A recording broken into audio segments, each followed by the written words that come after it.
ఎవడు నా మాట విని నలిగిన హృదయము గలవాడై నా వాక్యము విని వణుకుచుండునో వానినే నేనేం చేస్తాను, దృష్టించుచున్నాను. ఇప్పుడు విషయం ఏంటంటే, నేను నా వలన ఇంకొకటి పాపం చేస్తున్నాడు అనుకోండి, నా వలన ఇంకొకటి చెడిపోతున్నాడు అనుకోండి, నా వలన ఇంకొకటి దేవుడికి దూరం అవుతున్నాడు అనుకోండి, నా వలన వాక్యానికి దూరమైనా, నా వలన సంఘానికి దూరమైనా, వాడు నా వలన దేవుడికి దూరమైనా, అది దేవుడి దృష్టిలో నుండి భయంకరమైన పాపం అండి.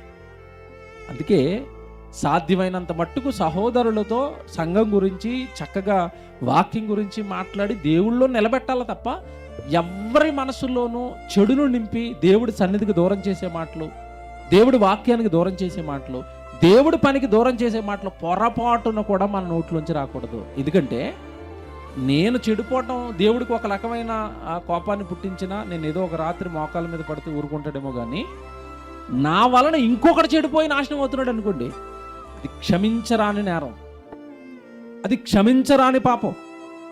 వీడు చేసింది అదే క్లియర్గా రాస్తున్నాడు అక్కడ. ఏమని? నీ వలన ఇశ్రాయేలులందరూ పాపం చేశారు, వాళ్ళందరూ పాపం చేయడానికి నువ్వు ఒక్కడవే కారకుడురా. నా పిల్లలందరినీ తప్పుదా పట్టించావురా, నా పిల్లలందరినీ నాశనం చేసావురా, నా పిల్లలందరినీ నా నుండి దూరం జరిపేసావురా, నా సన్నిధి నుండి, నా బలుల నుండి, నాకు వచ్చే అర్పణల నుండి, నా మందిరం నుండి దూరంగా లాగేసావురా. ఎంతటి దుర్మార్గం చేశారా నువ్వు నీ భార్య కలిపి.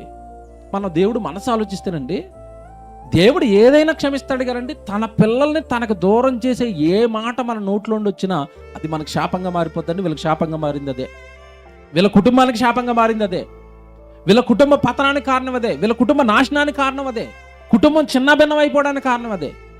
నీ పిల్లల్ని నీ కళ్ళ ముందే రాజులు వచ్చి యుద్ధంలో నరుగుతూ ఉంటే, నా పిల్లల్ని నా సన్నిధికి దూరం చేసినప్పుడు, నువ్వు ప్రవక్తను అక్కడ బయలు ప్రవక్తను నిలబెట్టి నా పిల్లల్ని నా దగ్గరికి రానివ్వనప్పుడు నేనెంత బాధపడ్డానో, నేనెంత మనోవేదన అనుభవించానో నీకు అర్థం కావాలంటే నీ కళ్ళ ముందే నీ పిల్లలందరినీ చంపేస్తాను రా.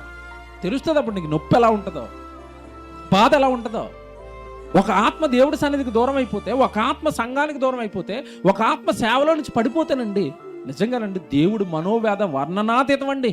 పొరపాటును కూడా కలలో కూడా మనకు అలాంటి ఆలోచనలు రాకూడదండి.